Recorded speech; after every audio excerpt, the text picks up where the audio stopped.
So we're starting to see those annual best of lists for 2016. One of them that caught my attention are the best-selling handguns of 2016.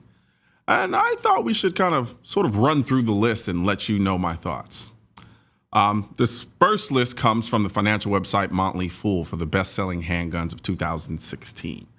So I'm just going to jump right into the list. And the first one, number one, I don't think it's in any particular order, is the Smith & Wesson M&P Shield.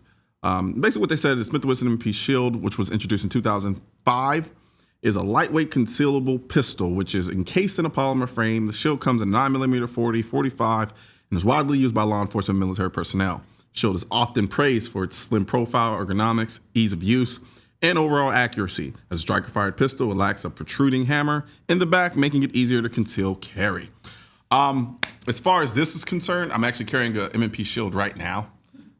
So I mean, I pretty much should tell you, but I actually bought the Shield the very first day that it dropped. I remember running to Academy, and I remember because I was, back in that time, I was carrying a Glock 19 going back and forth between the 19 and the 26, which I love, but I was always constantly just harassing Glock. I was just like, build a single stack, build a single stack, build a single stack. Glock's not really in business of always listening to everything that I have to say. So, but little did I know, apparently Smith & Wesson was paying attention, and that's when they dropped the Shield. Now, I'm taking credit for all of this, even though I had nothing to do with any of this. But I remember when they dropped it, and when they dropped it, I was ecstatic because I was like, finally, I can get a gun that's slimmer in profile that I can carry more consistently, because I was running into problems because I don't typically wear baggy clothes. So, and for me at the time, I was rather new to concealed carry. So it was a big deal from a concealed carry standpoint to not print. So I remember sprinting off to Academy as soon as it dropped. I remember going in, picking up the gun. It came in the blue cardboard box with the extra magazine. And I fell in love with the gun. I think the gun is incredible. Now, I do tend to carry the Glock 43, which is the rival to the Smith & Wesson Shield. Ironically enough, we'll find out if it made the list. So let's go to the next one. The number two is going to be the Ruger LCP. I hate this gun. I just got to be honest. And the funny thing about it is, though, I understand why people buy it. And to be honest with you, I have one in my collection. And the reason I have one in my collection is because it's one of the smaller guns that you can conceal carry without ever thinking about it. And I hate this gun for reasons that it wasn't designed for, which was it doesn't shoot very well, it recoils quite a bit, and it's not the most ergonomical gun on the planet. Now, here's the thing about it. The gun's not designed to be those things. It's designed to be as small and as compact as possible and as reliable as possible.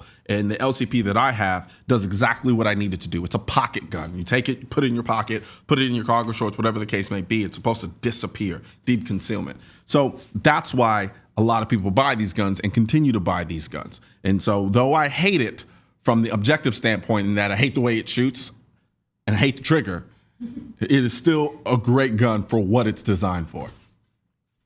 All right, let's look at the next one. Number three, the Springfield XDS.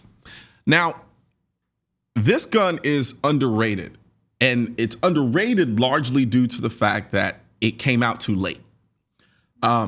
The XDS came, I want to say, which is kind of unfair because if I'm not mistaken, the Glock 43 came out after this. But the Shield stole a lot of the thunder that could have been for the XDS if it had come out before the Shield. And at that point, a lot of people had been emotionally invested into the Shield. And then the other half were just fanboys waiting for Glock to drop their single stack. However, in my experience with the XDS, I know Dom was carrying the XDS for some time, and he probably still does if he's not carrying his 19. I think the gun is incredible. I think it's a great gun. I think it's a great gun for people who are adamantly concerned about safety.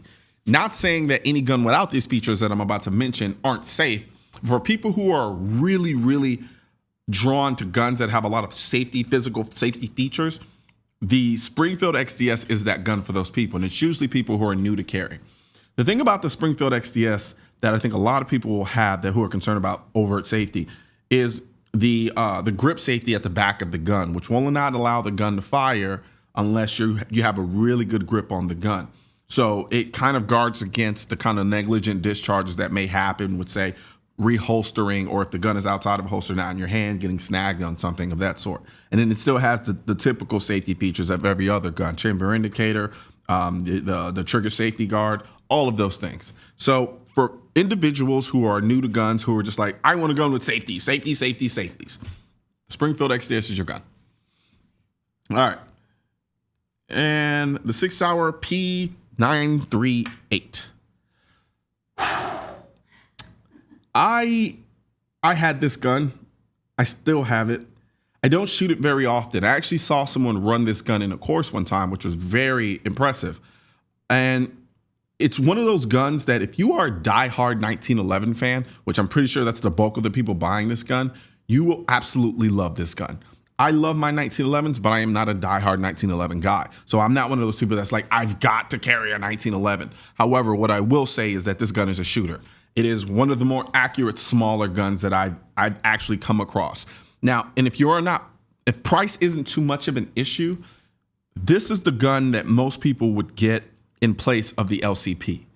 For those individuals who are like, I want the best, highest quality shooting small gun I can get, the 6 Hour P938, I don't understand why.